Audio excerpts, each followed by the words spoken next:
Yeah, that was so unfortunate. Yeah, it was just a bunch of stuff going on, and I'm just gonna present my paper to you for my for my literature myth.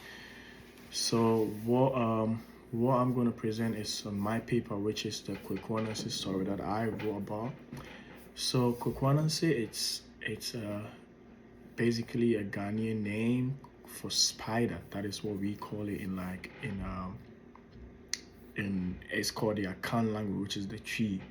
And if you know, the Akan people were the indigenous people that fought for the British and then they won and then became the king in Ghana. You know, they are well known. So I'm going to present this. So Anansi the spider is one of the most famous characters in one of the West African stories, and especially which is I select from Ghana. And so Anansi, which is the spider, is he's very clever, very tricky, and sometimes like selfish. He's very clever, very tricky, and sometimes he's very very selfish. But his actions often often like teaches us like great lessons. Like even though his tales are very old, people still like share them all over the world. And even today, like I quite remember my mom always used to like talk about Kokwanansi. Like when I was a kid, like it was like one of those fire pit stories, like trying to spend time with your family and stuff like that. And also Anansi stories are like it's very important because like they like it teaches us value, like it keeps African culture alive, and it shows the power of storytelling, and I think it connects people across the world as well.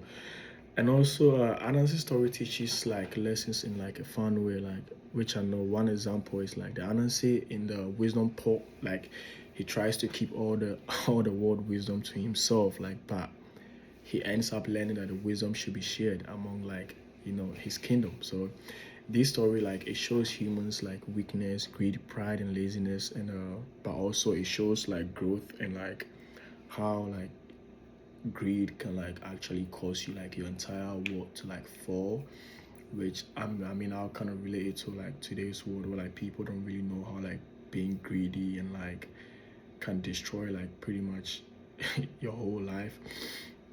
And also like it also talks about when enslaved like Africans were brought to the Americans, they carried the like Anansi stories with them. I mean, yeah, like I said, I like the Anansi story is like a very great like West African story where like a lot of people like really like I don't know how to say it, really open ears to like kind of hear it because it has great teachings in it.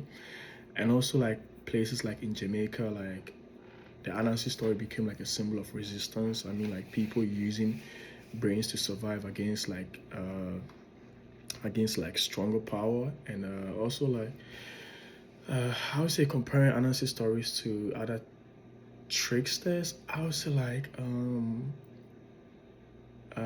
I know we talked about Loki in class a little bit, so I would say he's kind of related to how Loki like kind of trick people to fall under his plays and just to make himself like the villain, and all of that. And also, I'd say one is a Native American coyote. Yeah, which is like so.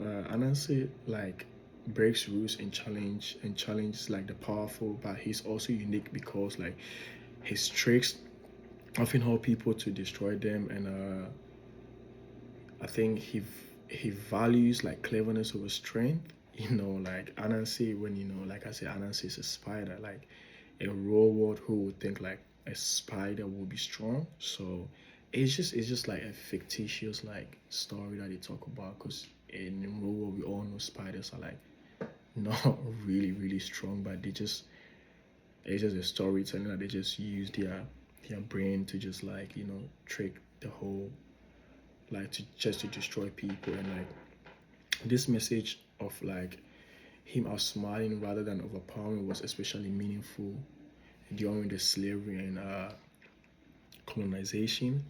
And I think Ghana gained independence in 1957, so which kind of like also helped a lot because when you're trying to relate this story, when you're trying to relate this story into the into the slavery, like it really kind of makes sense.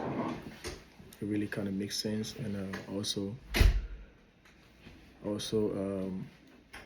I think why Anansi still matters is because his stories mix humor, wisdom, and culture in our daily lives, and they teach lessons about being clever, about being clever, about being clever, and also I would say making mistakes, you know, and learning from them, and also through Anansi, I would say African tradition live on across continents, yeah, and also studying Anansi helps us to see that myth are living traditions and not just like old tales. Because I know like because I watched this movie called Vikings, which is about the Greek gods like Odin and all of them.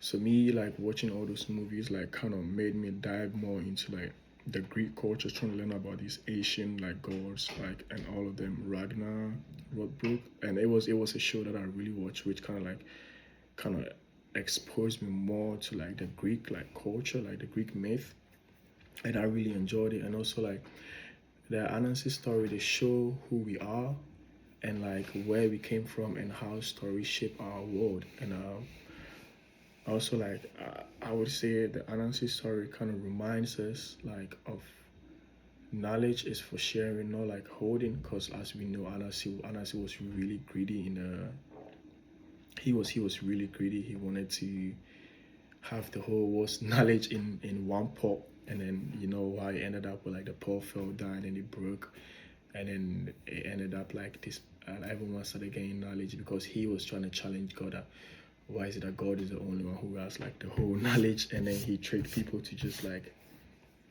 get his like the knowledge that he wanted.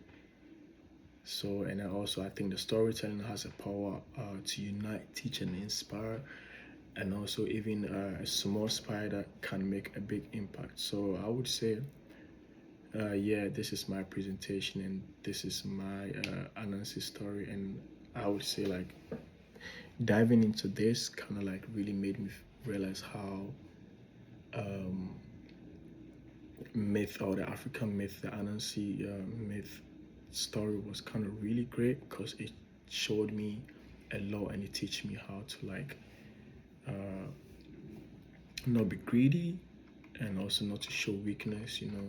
So yeah, and thank you very much.